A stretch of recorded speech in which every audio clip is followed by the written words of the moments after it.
Desde estos instantes, iniciamos Tu Candidato 2021. Espacio en el que conocerás las propuestas de los principales candidatos al Congreso y la Presidencia de la República.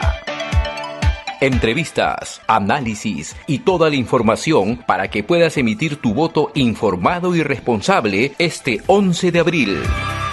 Tu Candidato 2021 a través de RCR, Red de Comunicación Regional, la red que comunica y une al Perú. Hola, ¿cómo están? Gracias por estar con nosotros en este programa Tu Candidato 2021. Una vez más nos vamos a juntar para conversar con aquellos ciudadanos peruanos que quieren postular o al Congreso o a la Presidencia, participan de la política. Hoy día tendremos un invitado muy especial, más adelante estará con nosotros el señor Marco Arana, candidato a la presidencia por el partido Frente Amplio. Así que espérenos que vamos a tener un programa muy interesante para conversar y debatir con él acerca de sus propuestas y las ideas que tiene para sacar a este país adelante. Pero antes de empezar, como siempre, le doy pase a mi compañero de conducción, Gustavo Nakamura. ¿Cómo estás, Gustavo? Hola. Hola, José Ignacio, ¿qué tal? Qué gusto verte, veo que estás saludable, eso es lo más importante, y estamos en una segunda edición de Tu Candidato, con muchas ganas, ¿no?, de esperar ahora el candidato Marco Arana, que ha sido uno de los el primero que ha aceptado a entrar con nosotros y a debatir, a conocer sus propuestas, porque este es un espacio de diálogo. La verdad que muy contento y también muy ilusionado de ver esta primera entrevista a este candidato, ¿no?, para saber qué ideas quiere llevar en el caso sea presidente del Perú.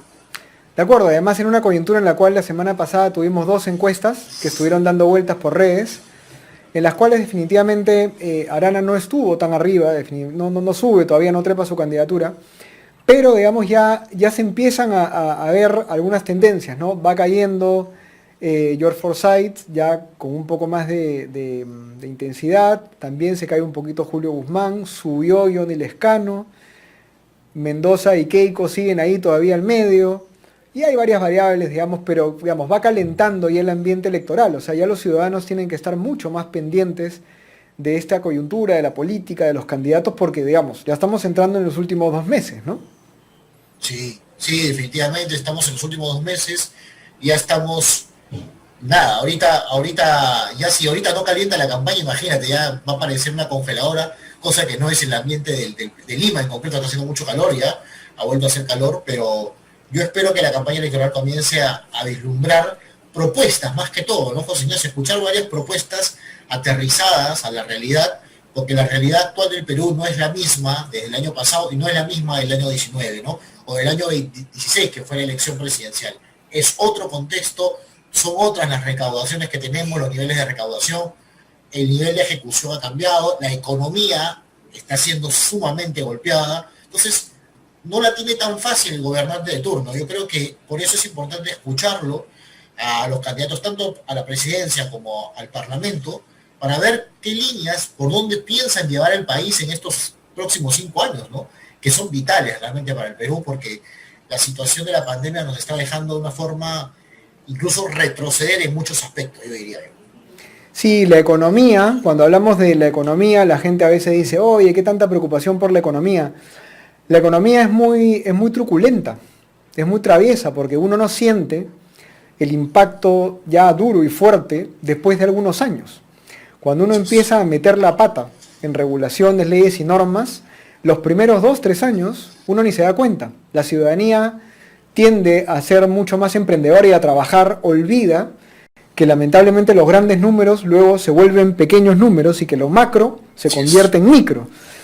Y entonces en el país ya tenemos 3 años, si no más, 3 o 4, en los cuales no levantamos en nada. Caemos en todos los rankings, de competitividad, de inversión, de facilidad para hacer negocios, de libertad económica, y todavía seguimos un poco envueltos en esta ilusión de no sentirlo, porque claro, la clase media sigue luchando, la informalidad sigue siendo muy grande, y esto es un peligro porque no se va a poder ocultar mucho tiempo si es que no realmente nos levantamos, así que yo estoy totalmente de acuerdo contigo.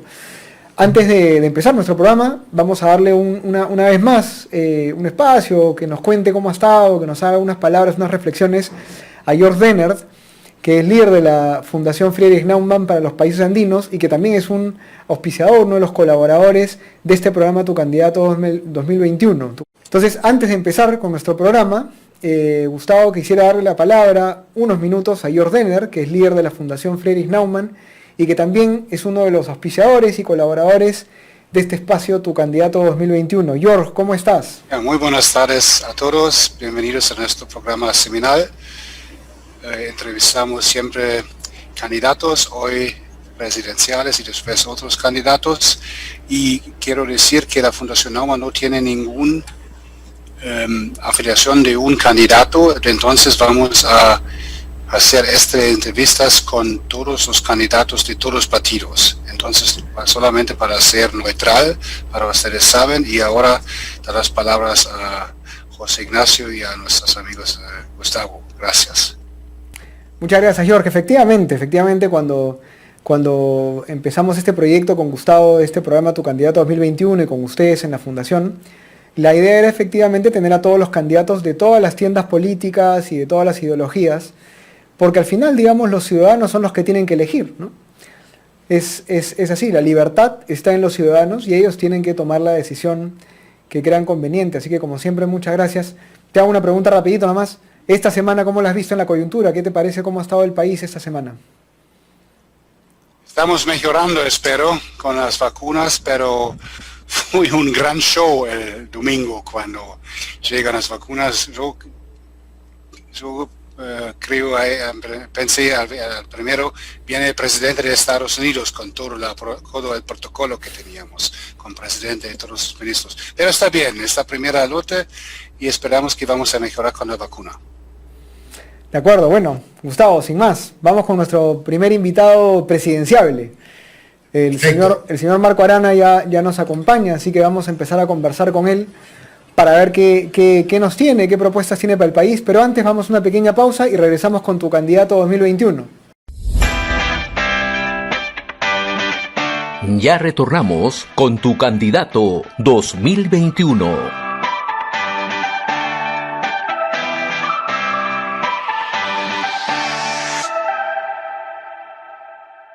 Hola nuevamente, estamos otra vez aquí en Tu Candidato 2021, gracias a la Red de Comunicación Regional, al Centro de Innovación en Políticas Públicas, a la Asociación de Contribuyentes del Perú y también a la Fundación Friedrich Naumann. Este programa busca llegar a muchas regiones del país, se retransmite en muchas radios locales, dándole la oportunidad a los peruanos de conocer a sus candidatos, tanto al Congreso como a la presidencia. Como les comentábamos al inicio con Gustavo, hoy día tenemos el placer de tener con nosotros al señor Marco Arana, candidato a la presidencia por el partido Frente Amplio, que está con nosotros. Señor Arana, ¿cómo está usted? Buenos días.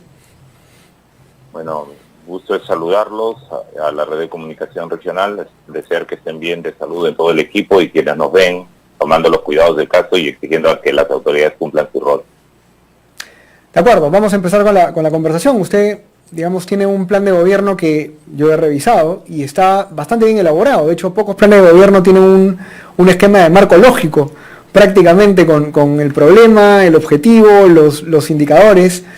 Y la primera pregunta que tenemos, digamos, y con Gustavo vamos a ir comentando lo que usted nos vaya proponiendo, es cómo hacer en los siguientes meses para que el país recupere, ¿no? el empuje, el impulso económico que ha tenido durante varios años y que definitivamente hace ya, no solamente por la pandemia, sino hace 2 o 3 años nos hemos venido desacelerando.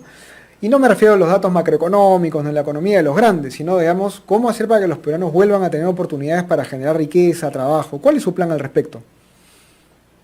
Bueno, no podemos seguir haciendo más de lo mismo, ¿no? Lo que se ha hecho durante estas décadas es intensificar el modelo primario exportador, es decir, darle más a la explotación de minerales con poco valor agregado, ¿no?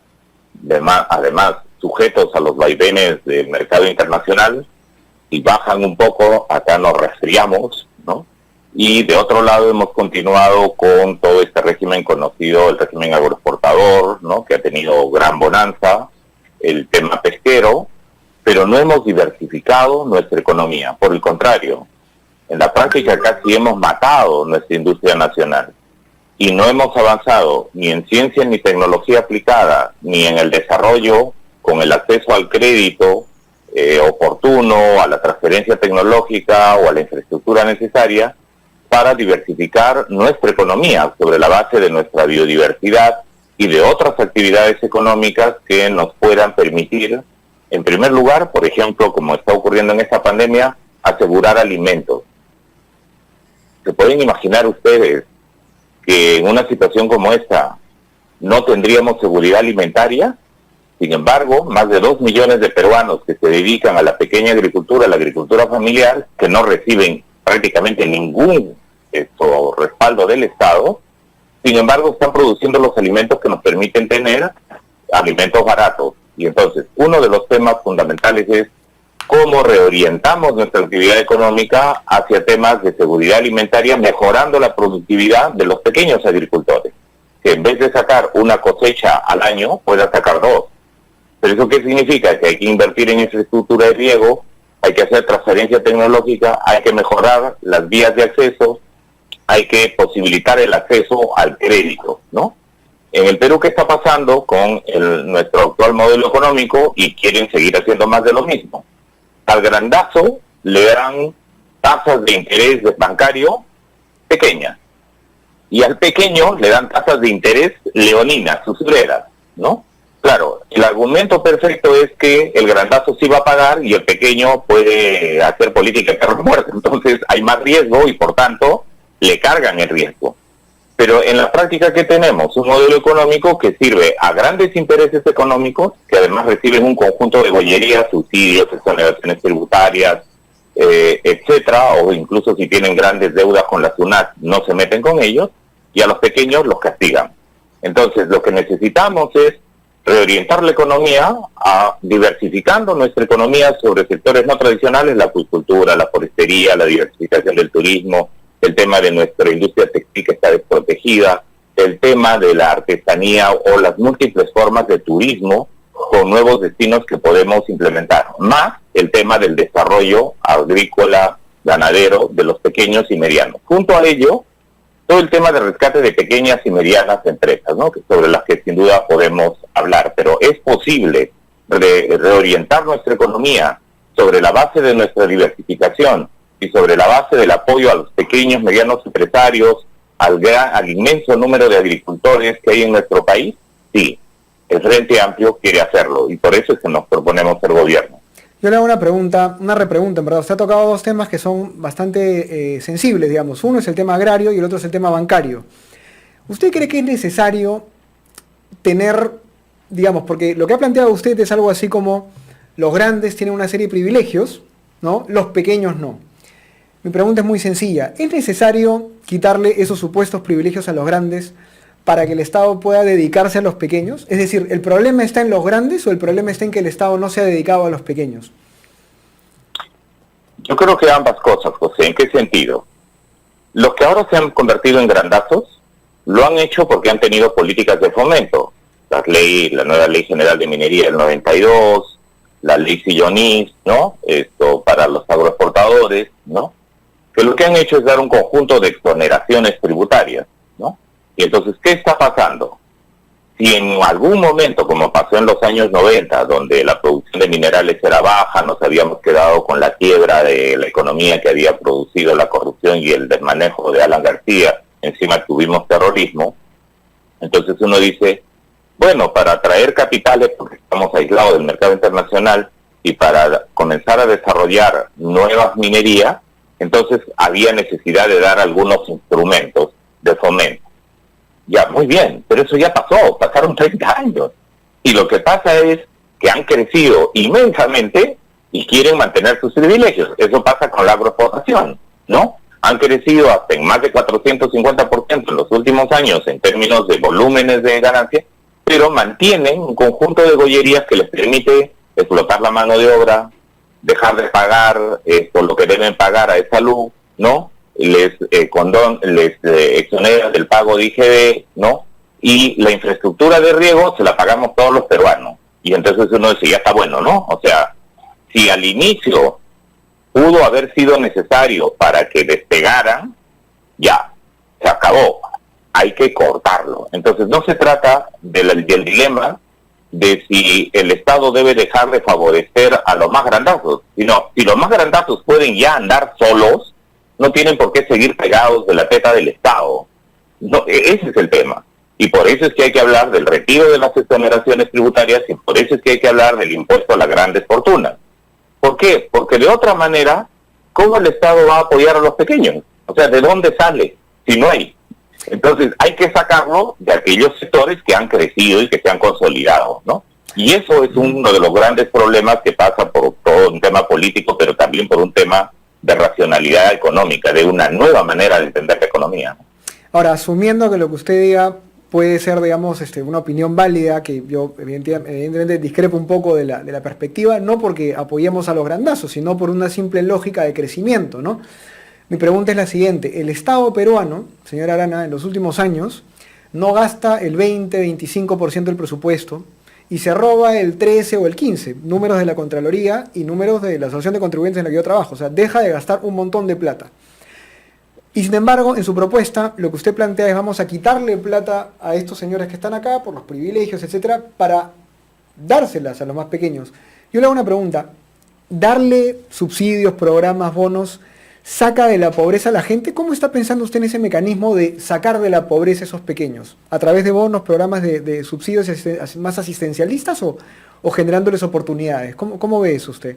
No, muy buena pregunta, porque en realidad los problemas no tienen soluciones maniqueas, es decir, blanco o negro, ¿no? Entonces, a ver, si a los grandazos les ha ido tan bien que incluso tienen cuentas offshore fuera del Estado para evitar pagar impuestos, ¿no? Si a los grandazos les ha ido tan bien que han tenido que financiar a políticos corruptos en sus campañas, ¿no? Si a los grandazos les ha ido tan bien que incluso se han atrevido a desafiar a la SUNAT ante el Tribunal Constitucional para tirarle cabeza con más de 11.000 millones de dólares para no pagar sus deudas tributarias, ya está bueno, ¿no? Entonces, ¿qué hacemos? Efectivamente, hay que reorientar esos dineros que están metidos en exoneraciones tributarias, incluso, por ejemplo, en obras educativas lucrativas, incluso en temas como, por ejemplo, casinos y casas de juego, ya. Pero eso nos lleva a un segundo problema, ya. Si tenemos más recursos de parte del Estado, ¿cómo asegurar que esos recursos estén bien gastados? Y yo voy a la segunda parte de su pregunta. Efectivamente, el estudio que usted menciona, asumo que es el de la Contraloría General de la República, el estudio que dirigió Nelson Jack, señala que no solo hay un problema de corrupción. En el gobierno de Vizcarra del 2019, según ese estudio, se habrían robado más de 23.000 millones de soles en corrupción. Pero además señala que habrían más de 40.000 millones de soles que se pierden, ¿no?, por ineficiencias del Estado. Y yo creo que a eso va su pregunta. Es decir, a ver, si tenemos más dinero, ¿no?, entonces, ¿cómo aseguramos que se gasta bien? Porque el problema en el Perú es que además tenemos un Estado ineficiente. El problema en el Perú es que además no solo es que falte dinero, es que muchas veces se malgasta o se gasta mal ese dinero y encima se lo roban. Entonces, lo que hay que hacer es volver el Estado más eficiente. Y esa no es una fórmula vacía. Desde el Frente Amplio, ¿qué planteamos y qué hemos hecho? Por ejemplo, en materia de cerrar el paso a la corrupción, ¿qué hicimos? Uno, recomendamos la nueva ley de la Contraloría General de la República. Cuando yo investigué a Edgar Alarcón, me tocó presidir el grupo de trabajo, una de las conclusiones principales era una nueva ley orgánica de la Contraloría General de la República y a la vez introducir la figura del control concurrente.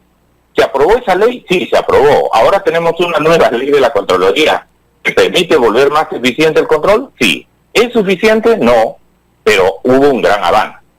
Segundo, dijimos, oigan, en materia de corrupción hay que volver a hacer que la ley declare la muerte civil para los corruptos como un elemento disuasivo. ¿Se aprobó la ley? Sí, ahora está aprobada la ley de que hay muerte civil para los que tienen sentencia firme por corrupción, violación de menores, narcotráfico, terrorismo, no pueden postular.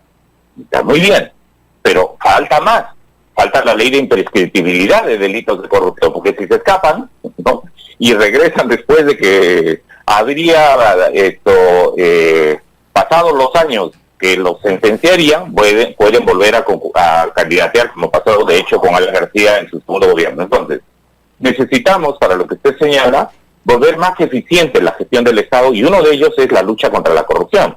Pero el otro tema es el tema de la carrera pública, y a la carrera pública le han hecho un montón de agujeros. Recuerde usted que el Servir se ha exonerado la SUNAT, se ha exonerado el BCR, se ha exonerado el Poder Judicial. Entonces han hecho hueco de la carrera pública, y lo que hay que hacer en este caso, por ejemplo, y nosotros lo planteamos como Frente Amplio, miren, todos los que ya tienen cargo en la administración pública, ¿no?, efectivamente se evaluarán y permanecerán, pero a partir del 2021, ¿no?, todo acceso a la carrera pública tiene que ser previo examen, y no que llegue el gobierno y coloca a tutti limundi en los cargos que les interesa. Y en tercer lugar, hay que mirar cómo volver más eficiente el control ciudadano en materia de fiscalización y de veeduría en un sistema que la Contraloría General de la República tiene actualmente, pero que es muy débil, que es participación ciudadana para el control público. Y de otro lado, lo que hay que hacer, efectivamente, es toda una revisión del tema de la carrera pública, incluyendo la reestructuración de los ministerios. No olvide usted que con Vizcarra hubo alcaldes que denunciaron que la corrupción comenzaba en el Ministerio de Economía y Finanzas. No lo olvide. Y él se comprometió a investigar, porque los sectoristas del MEF fueron denunciados, no sé si todos, pero los alcaldes denunciaron que los sectoristas del MEF ya orientaban para digamos, destrabar los proyectos de inversión de los gobiernos regionales, y orientaban a qué empresas iban. ¿Accionaron a alguien? ¿Investigaron a alguien? No. Un gobierno del Frente Amplio va a reestructurar sin duda todo el sistema de sectorialización que tiene el MEF, y vamos a retomar el tema de la carrera pública, y retomaremos el tema de la racionalización de trabajo en los ministerios y su relación con los gobiernos regionales y locales. Por eso es tan importante hablar de transformación digital del Estado, para tener un sistema más eficiente de información y también de eficiencia en la inversión pública. Antes de dar la palabra a Gustavo, que tiene ahí varios temas que preguntar también, esto que usted menciona de la eficiencia del Estado está bastante cerca, digamos, de lo que un gobierno liberal plantearía, ¿no? Aligerar, digamos, la burocracia, evaluar a quien va a entrar al Estado antes de dejarlo entrar. Hay 1.3 millones de funcionarios en el Estado. ¿Usted cree que se podría recortar planilla? ¿Usted cree que se podría, entre comillas, no? No, los neoliberales lo que plantean es tener un Estado de adorno, es tener un Estado guachimán, arrodillado, ¿no? El otro día en una discusión en el foro de la red científica que lidera el doctor Montoya, escuchaba a varios de ellos, ¿no?, hablar de hipersimplificar el Estado, pero si no han hipersimplificado. O sea, lo que en este caso se trata de hacer es, a ver, debe haber capacitación efectivamente del personal que está en el Ministerio Público, sí. Debería haber una evaluación que incluso proponga eventualmente el tema de su actualización y su capacitación para desarrollar la transformación digital del Estado, sin duda, más aún en este contexto de pandemia que no nos va a durar meses, que nos va a durar todo indica un par de años, por lo menos inmunizar que no hay complejidades con las nuevas cepas. Y entonces necesitamos andar en esta dirección. Lo que nosotros no haríamos, lo que hizo Fujimori en los años 90, que justamente fue una de las medidas del Estado neoliberal. Mandó a los empleados públicos a la calle y creó planillas doradas. Más bien nosotros lo que haríamos, y esta es una gran diferencia con las propuestas de los neoliberales, hay que volver más eficaz y eficiente el Estado. Es evidente que hay temas de burocratización que hay que resolver, y para eso la transformación digital del Estado es una herramienta clave. Pero hay que volver a la carrera pública. Y lo que hay que hacer, ¿cuánto Estado? Cuanto más se necesite, ¿no? Eso no significa farra de más puestos de trabajo. Yo estoy diciendo que hay elementos de capacitación de los que están, en otros casos, los mismos. ¿Por qué muchos trabajadores públicos, por ejemplo, continúan en su puesto de trabajo? ¿Por qué? Porque se creó una figura en el Estado y en la economía neoliberal de el sueldo básico no pensionable, con lo cual ya han cumplido 60 años o 55 años y ellos querrían irse. Pero como los van a jubilar con el salario base no pensionable, se van con una miseria. Entonces, un tema que habrá que ver en este proceso de actualización es, por ejemplo, un programa de jubilaciones anticipadas, pero con todos sus derechos. no como lo quieren hacer ahora y como lo hizo Fujimori, generando una ola de desempleo, porque los trabajadores para el Frente Amplio, a diferencia de los neoliberales, para nosotros los trabajadores tienen derechos. Para los neoliberales, los trabajadores no tienen derechos, son fusibles. Mientras sirvan y les sirvan a sus intereses, bienvenidos. Y las planillas doradas que ellos han inventado, recuerde usted, que han inventado planillas doradas, se habla mucho de los congresistas y sus sueldos de 15,000 soles. Pero hay ministros, los ministros ganando 30,000. Hay funcionarios como los del BCR o el Poder Judicial que están ganando por encima de los 40,000 soles. Y encima hay paquetes privados de seguros que nadie conoce exactamente cuánto ascienden.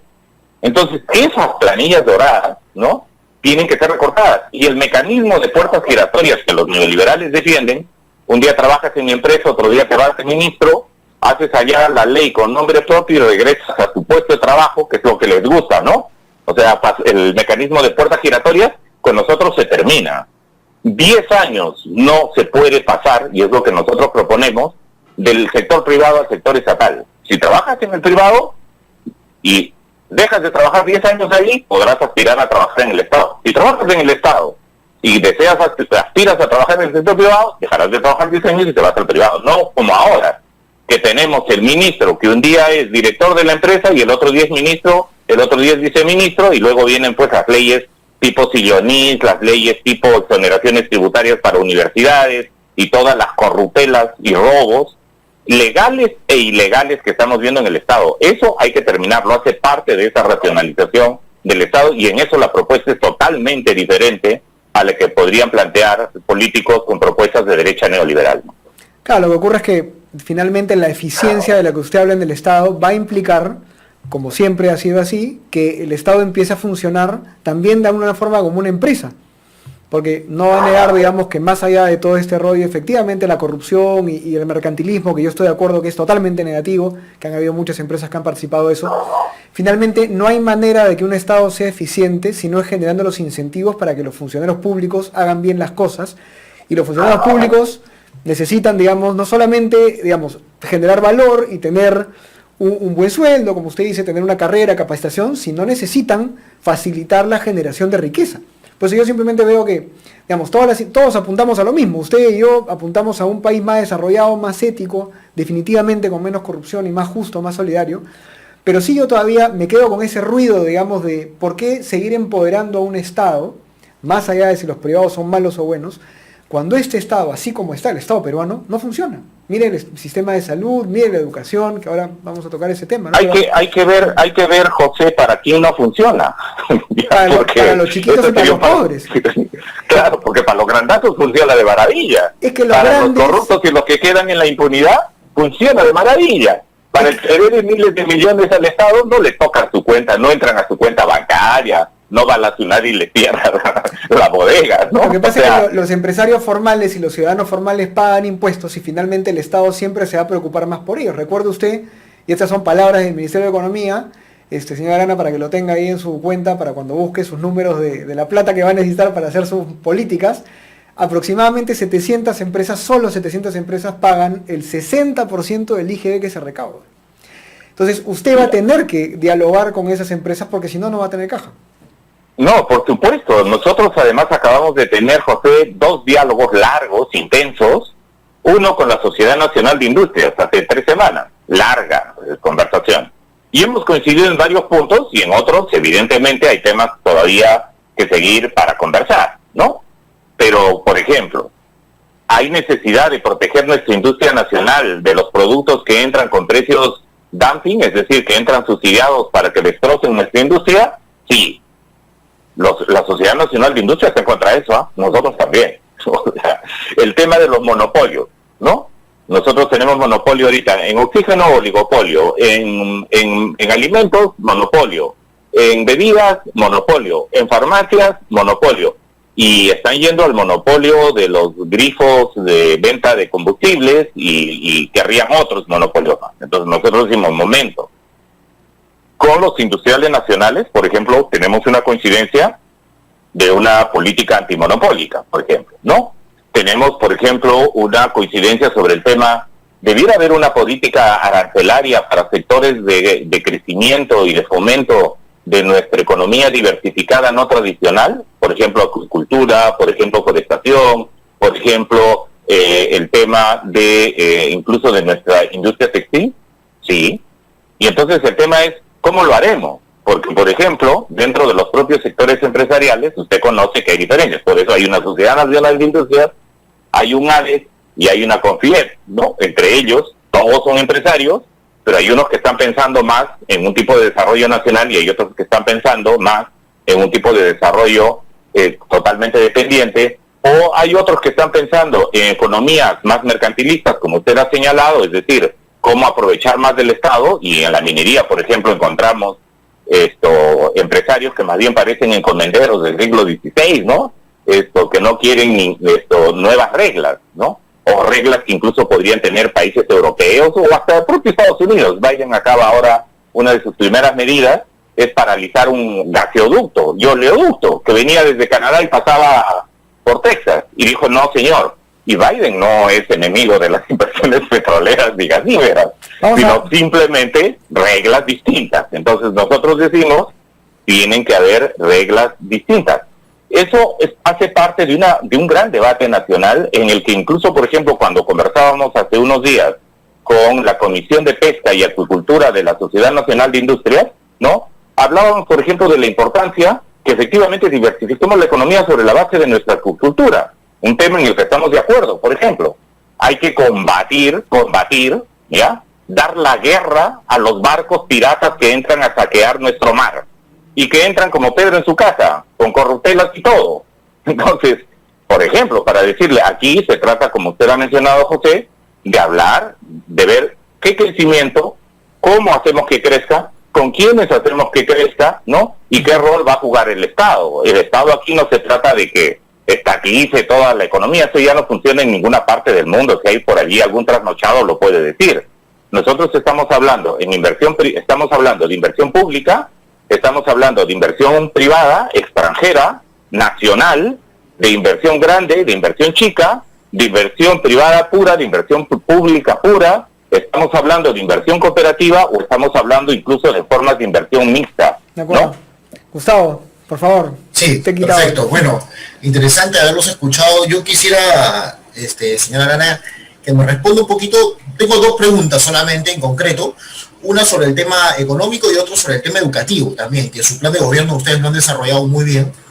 Uno es en el tema económico, habla mucho de agricultura, de la pequeña empresa, donde es necesario obviamente. ¿Qué condiciones tendría la minería en este caso en un eventual gobierno de usted? ¿Cuáles serían las nuevas condiciones que le plantearía al minero, ¿no? Para que pueda invertir en... Esa es una pregunta. Y la segunda, sobre el tema educativo, usted habla en su plan de gobierno del tema del aumento a docentes y todo ello, lo cual creo que todo el mundo está de acuerdo que los profesores tienen que ganar más y han demostrado en esta pandemia que son los que han estado al frente, así como los médicos, ¿no? Que siguen al frente en el tema educativo. Pero, ¿qué piensa en el tema de educación? ¿Cómo piensa aumentar este sueldo a los docentes? ¿Se reafirma con la carrera magisterial? ¿Se reafirmaría con el tema de la SUNEDU? Porque estos temas también son candentes, ¿no? ¿Y cómo ve usted la educación privada en este caso? ¿Les quitaría las exoneraciones tributarias que tienen? ¿Cómo lo ve ahí? Bastantes preguntas, Gustavo. Busco ser lo más pertinente porque entiendo que esa es la preocupación, además de las personas que ven en la red de comunicación. Y seguramente será parte de debates mayores, ¿no? Pero intento ser conciso. La minería es una actividad económica importante para el país, ¿no? No se puede decir lo contrario. A mí me gustaría, digamos, que hubiéramos tenido una economía no tan centrada y no tan dependiente de la minería, porque la minería está considerada mundialmente una actividad de alto impacto ambiental y de alto riesgo laboral, sí, pero es la realidad lo que tenemos. O sea, la minería no es la principal fuente generadora de trabajo, no es la que más impuestos paga. La fuente de mayor impuesto y recaudación en el Perú es el IGB, el impuesto directo, ustedes lo saben. Pero es una actividad importante en nuestro país, se explica nuestras divisas, se explica el por qué tenemos dinero extranjero barato en el país y por qué podemos tener precios de importaciones baratas, ¿no? Que tienen más del 70% de sus trabajadores terciarizados, es un abuso que no se debiera permitir. Que varias de ellas tengan multas que no quieren pagar, ¿no?, al Estado y que prefieren judicializar, es algo que no se debiera permitir. Que quisieron bajarse al organismo de evaluación y fiscalización ambiental a través de un juicio que llevaron hasta el Tribunal Constitucional porque la autoridad ambiental les resulta enemiga, es algo que no se debiera permitir, ¿no? Entonces, ¿qué es lo que sí se debería permitir? Uno, necesitamos una minería, por ejemplo, que acepte que el Estado planifica el territorio. Planifica el territorio. ¿Qué quiere decir? Oiga, ¿se puede hacer minería en cualquier lugar? No, no se puede hacer minería en cualquier lugar. Hay que evaluar la vulnerabilidad ambiental, hay que evaluar los costos-beneficios, hay que ver los niveles de conflictividad que eso puede suponer. Si se trata de territorios donde las comunidades campesinas o los pueblos amazónicos tienen propiedad y además tienen ley internacional y nacional que obliga al derecho de consulta, tiene que respetarse el derecho de consulta. Y no pueden pretender hacerlo eso a balazo limpio, ¿no?, como está haciendo en muchos momentos ahora. Entonces, necesitamos una minería que además tenga estándares de calidad ambiental y una institucionalidad ambiental más firme en el país. Mire, el Ministerio del Ambiente se creó no porque tuviéramos autoridades o porque tuviéramos empresarios que dijeron necesitamos en un Perú biodiverso como el Perú Ministerio del Ambiente. No, no quisieron que se cree el Ministerio del Ambiente. Se creó porque como hubo que firmar tratados de libre comercio, nuestras contrapartes decían tienen que tener una autoridad ambiental. O sea, a pesar de los empresarios se creó el Ministerio del Ambiente. Y luego han intentado, pues como lo tenemos, que el Ministerio del Ambiente sea una cenicienta. Es decir, no tiene recursos. Ustedes saben, el organismo de evaluación y fiscalización ambiental OEFA no tiene laboratorio. No tiene laboratorio. Toma las muestras de una mina o de una agroindustria y las tiene que traer a Lima y esperar 3 meses, medio año que salgan los resultados. No, así no.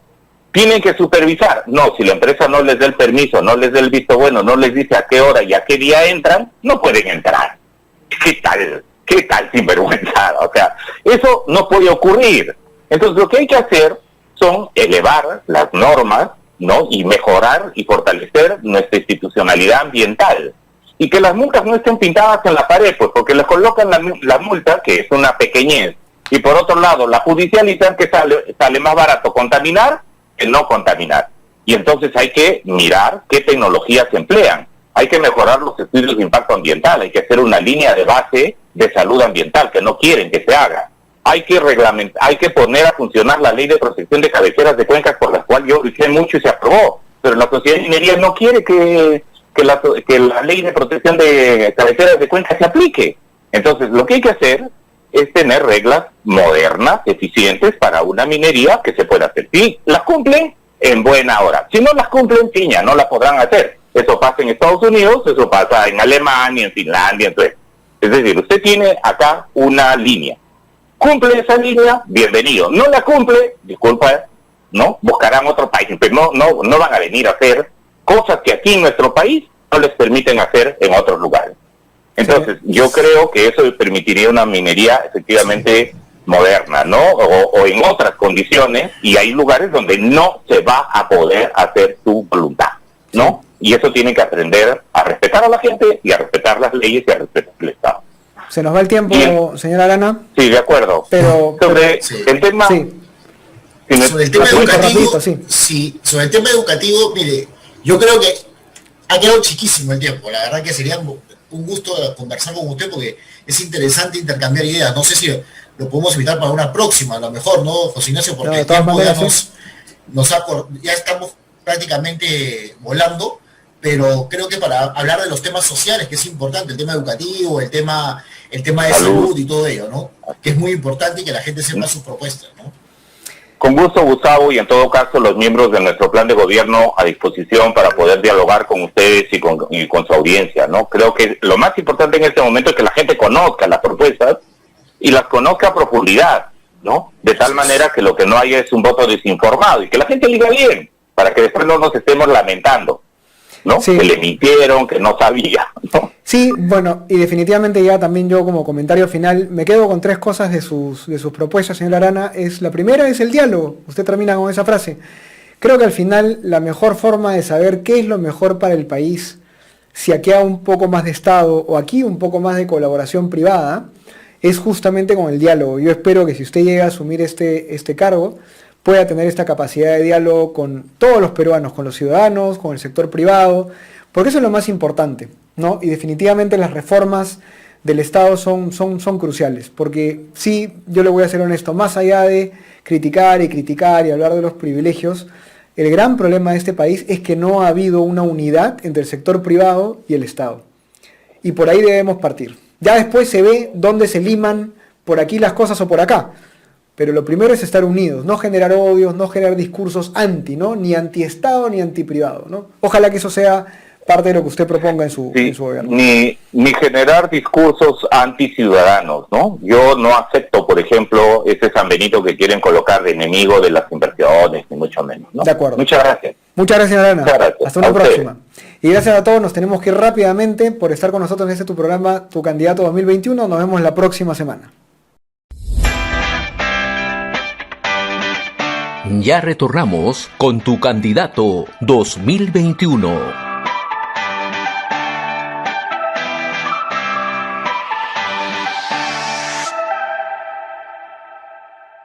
Hola nuevamente, retornamos para las últimas palabras, últimos minutos de este programa. Estuvimos con el señor Arana.